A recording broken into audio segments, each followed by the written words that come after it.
Morning student, myself Kher Singh from Jyotri Academy. Today we'll discuss class 10 subject SST Economics chapter 4 Globalization and the Indian Economy. Here we will see the first term liberalization. Liberalization means to provide very liberal policies. Those have been very simple policies for export, import and free allowed movement of one place to another.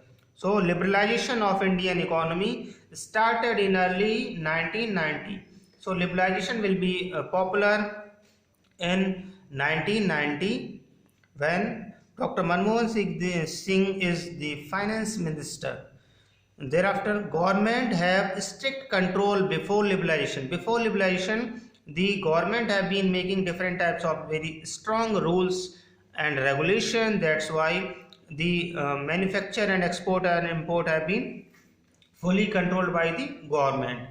Telecommunications, airline and many other sector have the monopoly. In this area, not any types of competition is present. That's why government have been fully monopoly. After liberalization, most sectors were open to private players.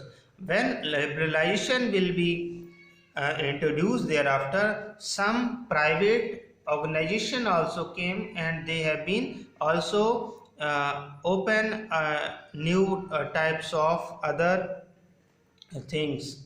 In this, the procedure relating to registration of business and industries are simplified.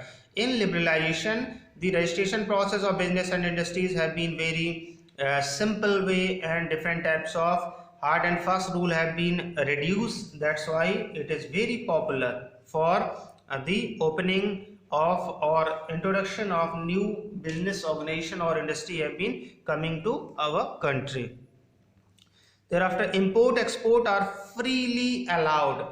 The import duties were also considerably reduced. The import duty have been very less and export import were freely allowed. That have been very simple rule will be introduced.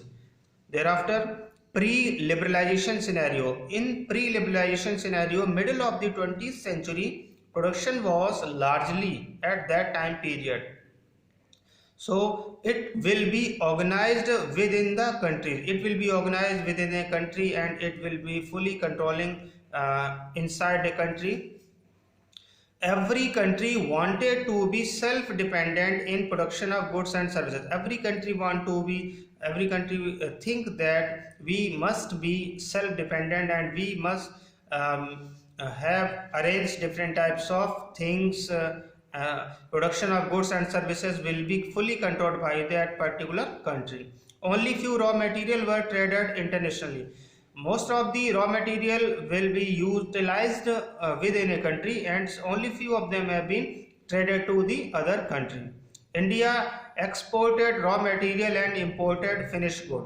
India will be export raw material and import finished good, because at that time period the machines have been not present. That's why it is very difficult for converting raw material to finished good. That's why the raw material have been exported and finished good have been imported. Okay, thank you very much.